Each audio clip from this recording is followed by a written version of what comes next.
pour décider quelqu'un. Alors pour décider quelqu'un, nous avons, ça ce sont, vous avez ici, les 6 principes les plus importants d'influence. Vous avez ça dans le livre d'ailleurs, hein? Il y a un chapitre complet là-dessus sur ton livre. Ces principes, ils ont été définis, ils ont été observés, et ils ont été redéfinis donc par, essentiellement, l'acteur principal de ça, c'est un Américain, le docteur Robert Cialdini, qui est considéré comme, on va dire, le pape de l'influence. Il a fait toutes les études possibles et imaginables sur le sujet, c'est vraiment la référence dans le domaine. Et il a identifié, en fin de compte, 6 facteurs essentiels,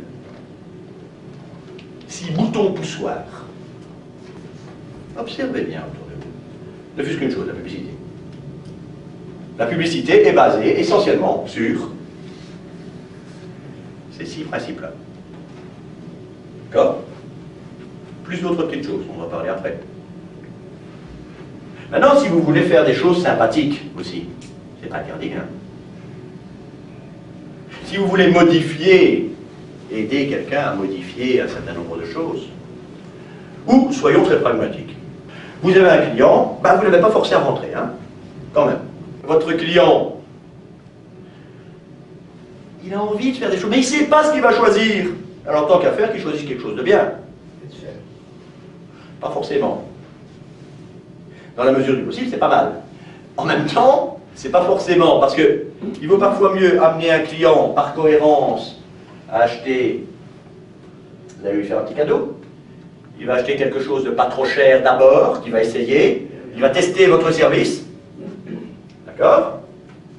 Et puis, puisqu'il a déjà testé votre service une fois, qu'il s'est quand même renseigné autour de lui pour demander ce qu'on pensait de votre magasin, qui vous a posé des questions sur lesquelles vous aviez l'air vraiment de vous y connaître, que finalement vous êtes quelqu'un de très sympathique qui avait répondu à ces questions avec beaucoup, d'une façon très amicale, ce qui de nos jours est parfois très rare.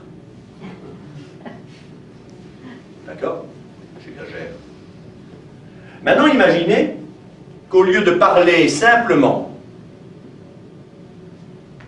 au conscient de la personne, vous lui parlez en plus à son inconscient.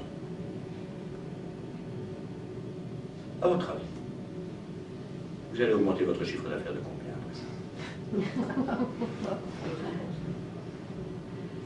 Facile. Sans pour autant arnaquer le client. Hein. Parce que arnaquer le client ne sert jamais à rien. Parce qu'à un moment donné, ils s'en rendent compte quand même. Ils sont peut-être influençables, mais ils ne sont pas cons. D'accord? Vendre à un client quelque chose dont il n'a pas besoin est la pire des choses d'un point de vue commercial. L'être humain, il a besoin d'être certain des choses. Si je ne suis pas sûr, je ne me décide pas. Il y a plein de choses dont on a besoin d'être certain avant de nous lancer, avant de prendre une décision. En même temps, et paradoxalement, si on est toujours sûr de tout, qu'est-ce que c'est ennuyeux. Mais qu'est-ce que c'est ennuyeux. On a un besoin énorme d'incertitude. Parce que si on n'a pas cette incertitude, on finit par ne plus avoir envie de rien, tellement on se lasse. Ce qui va d'ailleurs à peu près avec la variété. Il faut changer. La signifiance, ce que vous faites doit signifier quelque chose. Ça doit avoir une importance au niveau de vos valeurs. Si ce que vous faites n'a pas d'importance, on ne vous reconnaîtra pas non plus.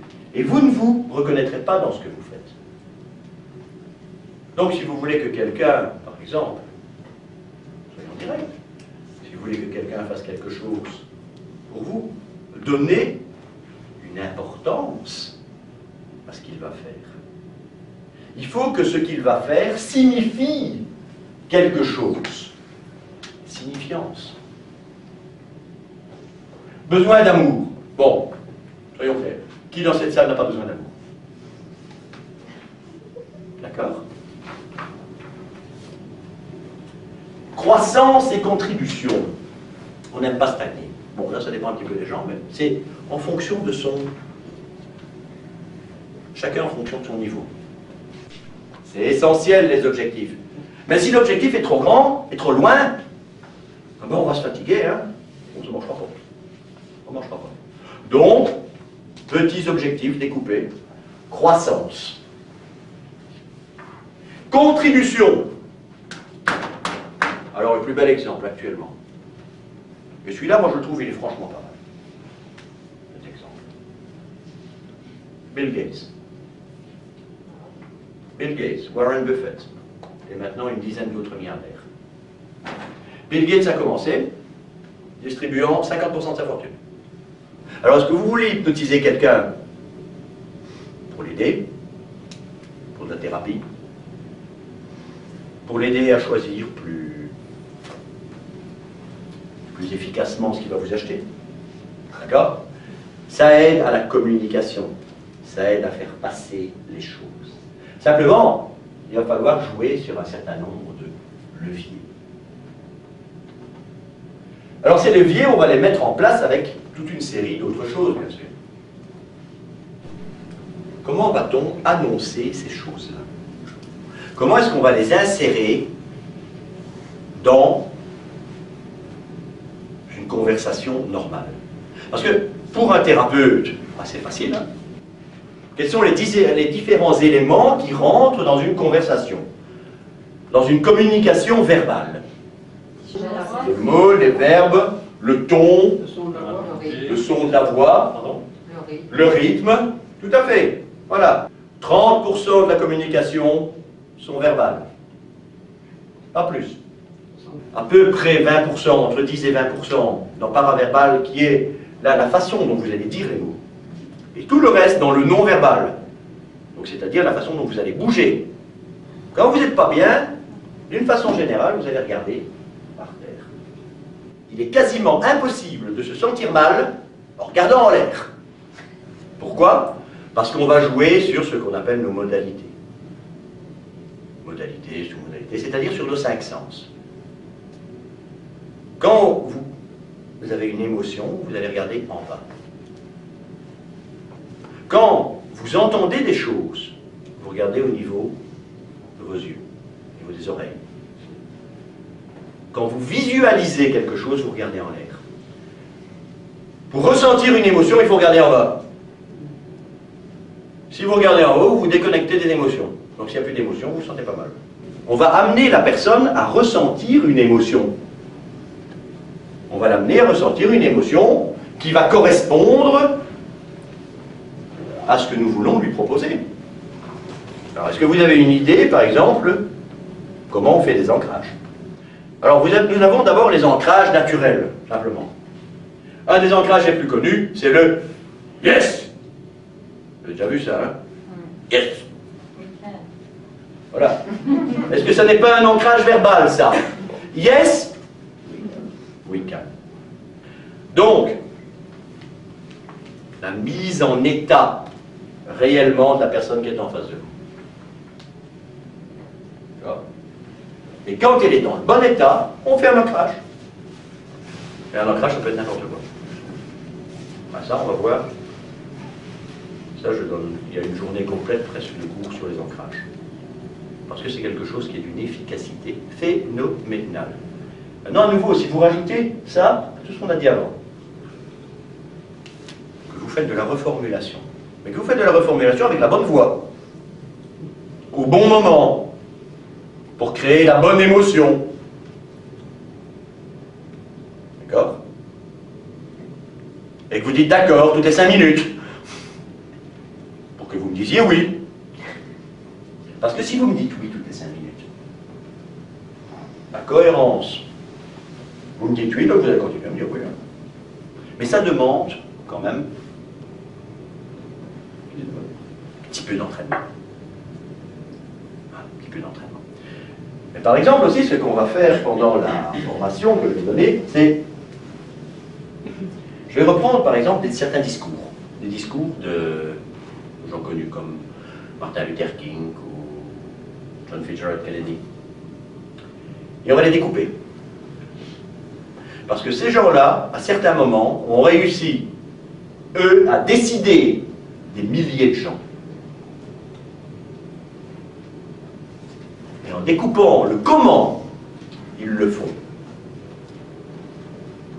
on va retrouver leur technique. On parle aussi dans le livre, et on va en parler dans la formation, de quelqu'un que j'apprécie énormément dans ce domaine-là, c'est Steve Jobs. Bon, on aime, on n'aime pas le personnage en lui-même, un petit peu mégalomane quand même.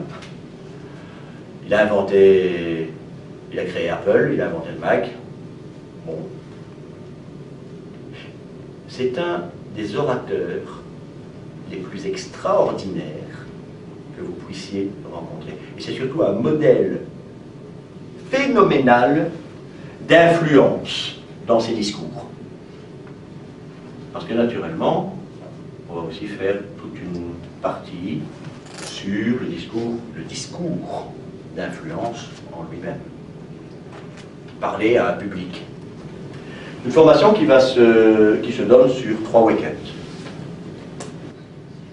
3 fois 2 jours pendant lesquels, en fin de compte, qu'est-ce qu'on fait?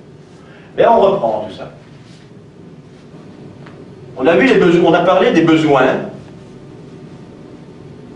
de l'être humain. On a parlé des leviers essentiels qui vont le faire bouger. D'imaginer ce que vous pourriez faire avec ce genre de technique.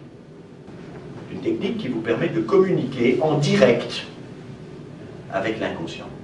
Mais avec le conscient aussi, puisque vous êtes en conversationnel. Rappelez-vous qu'il faut toujours communiquer avec les deux. Si vous ne communiquez qu'avec l'inconscient, le conscient il ne sait pas ce qu'il doit faire, donc il ne fera rien. Si vous ne communiquez qu'avec le conscient, l'inconscient c'est lui qui décide, donc il ne fera rien non plus. Donc, communiquer avec les deux. C'est le gros avantage du conversationnel. Bien sûr. Vous parlez aux gens dont vous avez besoin d'un service, d'une vente, d'un changement, quoi que ce soit. Bien. Cette technique, elle vous permet de communiquer. C'est d'abord et essentiellement ça. Et de communiquer le plus efficacement possible. Qu'est-ce que ça peut vous apporter?